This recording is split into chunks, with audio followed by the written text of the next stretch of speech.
My name is Kern Cox. I'm an instructor at Clemson University. I've been there for 10 years now doing industry training for all market segments of printing, and also working with students throughout the last 10 years. And packaging is one of those areas that we wanted to focus on. We have at our institute a 7-color inline Flexo press. It's all servo drive with, we can plug in gravure units, and we have some screen units that we can put on there. We also offer R&D and third-party testing, and Screen came to us and said, we'd like to run a study on our screening technology and have you evaluate it and tell us, what do you think of it, what did the numbers say? All right, so for the study, Screen has their plate setting technology that does 4800 PPI, DPI on their imaging resolutions.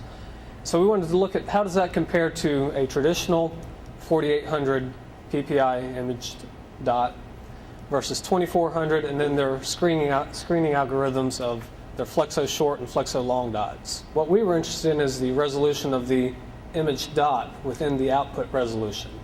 All right, the 2400 versus 4800, and what does that mean?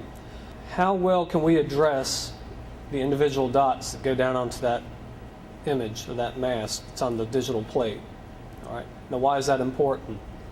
In flexography, you need a certain amount of energy, UV light energy, to polymerize your plate. Not all the elements get enough energy to fully polymerize.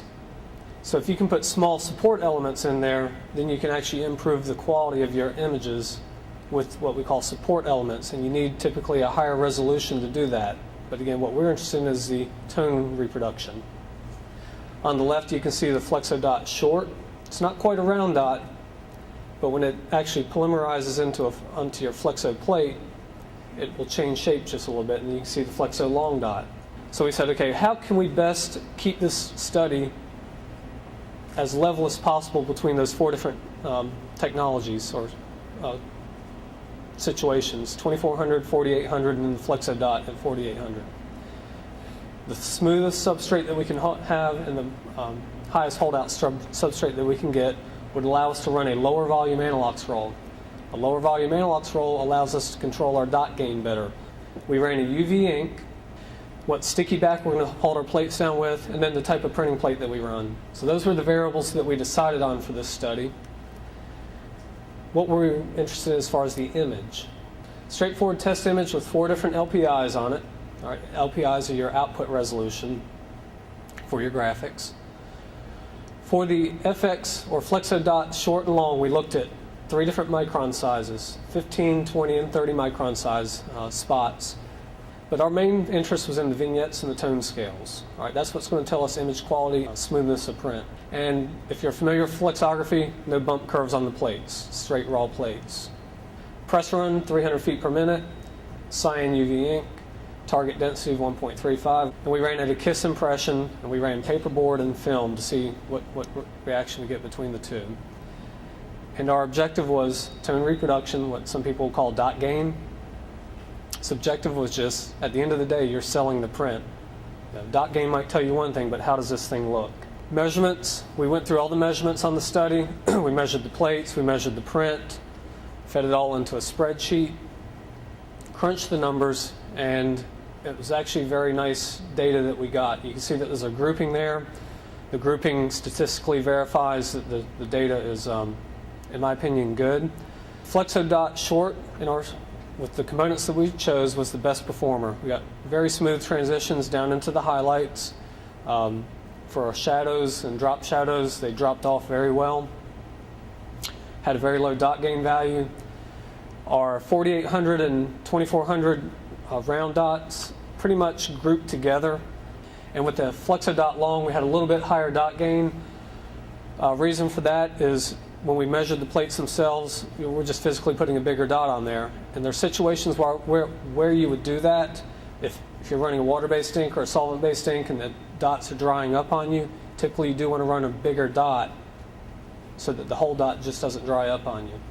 The images themselves, I'm not sure how they're going to show up here on the screen, but you can see on the left the short dot, the long dot, and then the 2400 and 4800. And so basically what we were doing here is, okay, we saw the numbers.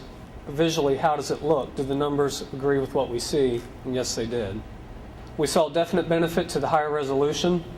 With the higher resolution, you can address, or you can image smaller spot or image components on your Flexo plate mask. Even though they might not necessarily hold on to the final plate, they add support elements, which allows you to get down to that smoother highlight transition like we saw in the FX short dot and the long dot even. When you're able to do something like that, you eliminate the need for a large bump curve that can actually give you a much larger tone value jump in the highlights. So there's another plus for the situation that we saw. And then if you get into situations where you have to do patterning in your dots, which is more or less typical, or people are experimenting with that with what we call flat top dots, FTDs. You can actually put cell patterns in the surface of a dot. And so you need the higher resolution lasers to do things like that. So in the end of this, what did we see? We saw very good results. We see opportunities to do some more analysis, put it into different Flexo component situations to get more data. But the big benefit I think here is the ability to get what I call a turnkey solution. Put a system in, use the screening algorithms that exist, and then get good results basically almost immediately. So that's what we saw when we ran the study at Clemson. Again, we appreciate the opportunity to do that for you, and appreciate the opportunity to share that with you.